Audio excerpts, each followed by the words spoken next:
Alors, les NFT sont-ils une bulle? Moi, clairement, je pense que oui, mais surtout, quels sont les risques qui y sont associés? Alors, vous allez me dire, oui, mais nous, on veut pas entendre parler des risques, on a envie de se faire du pognon et blablabla, blablabla, je sens un chef frérot. Bah ouais, mais un financier, la première chose qu'il fait, c'est évidemment regarder le risque. Ça veut pas dire que vous pouvez pas faire d'argent sur les NFT, au contraire, on va regarder ça tout de suite, qu'il y en a qui sont apparemment faits des couilles en or, mais il y a un risque qui est associé, et moi, mon but, c'est aussi de vous prévenir des risques et de pas vous vendre l'argent facile. On regarde ça rapidement, c'est le thème de la vidéo du jour, c'est parti. Alors pour ceux qui me connaissent pas justement, j'insiste sur le risque parce que j'ai été market maker dans un desk à Chypre, là où j'habite, et donc je monte sur cette chaîne un petit peu l'envers de la finance. Donc pour ceux qui voudraient en savoir plus, je vous invite évidemment à vous abonner, liker la vidéo, ça fait toujours plaisir.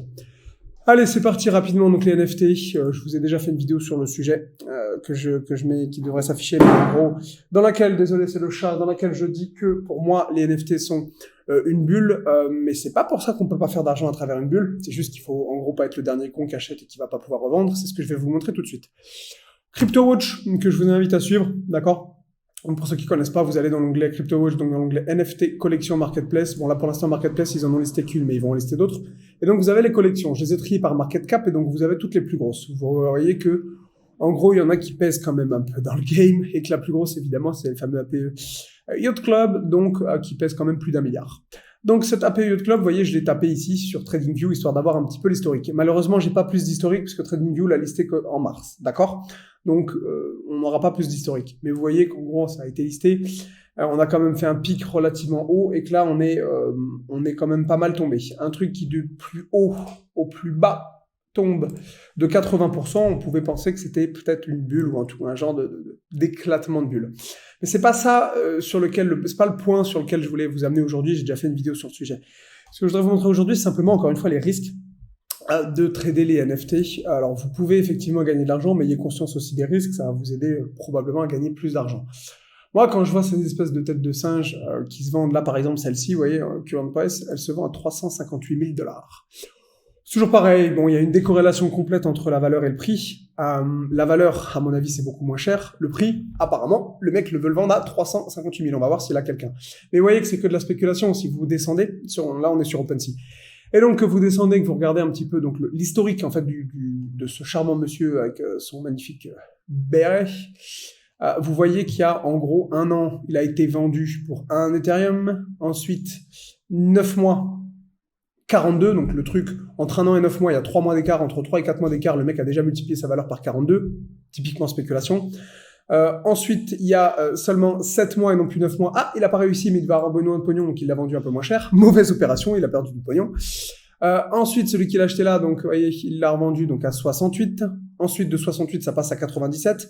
99, ah là là. Et celui qui l'a acheté à 97, donc c'est ce mec-là, 99, 14, A2. Et il essaie de le revendre à 180.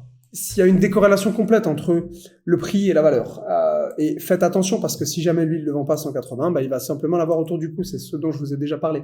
En gros, ça revient à dire, moi, ce portable, pour moi, je vous le vends à 1 million. Ouais, peut-être qu'il vaut 1 million. Si j'ai un mec en face qui me l'achète 1 million, si je dis il vaut 1 million mon portable, mais qu'il y a personne en face, bah malheureusement, ça marche pas. Et je fais cette vidéo à la suite d'un commentaire que j'avais eu en disant c'est difficile de devenir millionnaire avec un token, possible mais difficile. Il y en a plein qui m'ont dit si, j'ai vu des mecs qui l'ont fait overnight. Oui, c'est vrai. Est-ce qu'ils ont la liquidité pour sortir? Bien souvent, vous avez fait beaucoup de pognon, mais je le sais pour arrêter market maker, il n'y a pas les mecs en face pour vous acheter. Donc vous avez peut-être 1 million sur le compte, mais c'est que des chiffres. Ça c'est pareil. Tant que c'est pas vendu, c'est qu'un chiffre.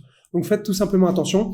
Mon but c'est simplement de vous dire soyez pas le dernier con à acheter ça au plus haut, c'est-à-dire revendez-le vite. Vous achetez ça à 97, revendez ça vite. Lui, je lui souhaite de pouvoir lui vendre parce que sinon, s'il peut pas le vendre, il aura probablement cramé 97 Ethereum pour rien. Ça commence à faire du blé. Donc voilà, faites attention. En plus, ça, le problème, c'est que je suis désolé, mais c'est pas beau. Enfin, le mec qui me dit c'est beau, frérot, c'est pas méchant, mais t'as de la merde dans les yeux. C'est pas beau. Encore, tu me dirais, tu vois, je vais rigueur, je veux l'afficher, je vais le mettre là, je vais le montrer chez moi, je vais le mettre à la place de c'est vite, je vais le virer c'est vite, je vais le mettre en tableau. Encore, je pourrais comprendre. Mais 350 000 $ pour un truc qui est codé et qui va rester sur ton PC, moi, ça reste que de la spéculation, je suis désolé. Et comprenez bien mon propos. Il y a plein de projets NFT qui sont des bons projets, mais on voit que la bulle tend à éclater. Je vais derrière vous montrer la dernière chose que je voulais vous montrer, puis je vais faire en sorte que cette vidéo soit courte. Donc là, les fameuses APE. Vous voyez qu'on a quand même bien craché ces derniers temps, et là, on on est calme.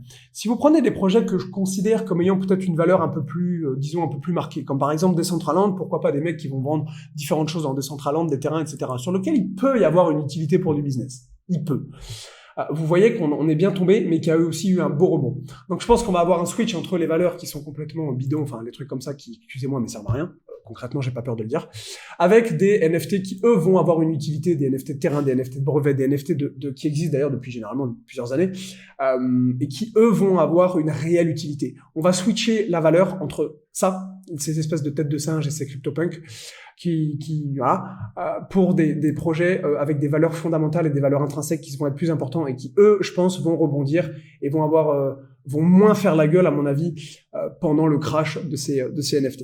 À mon avis, le switch va s'opérer. Il est déjà plus ou moins en train de s'opérer. Si vous regardez différents projets sur CryptoWatch, comment ça rebondit, des projets qui ont une valeur et des projets qui, pour moi, n'en ont pas. Vous voyez qu'il y a quand même les projets qui ont une valeur rebondissent beaucoup mieux que les trucs comme ça. Voilà, c'est tout.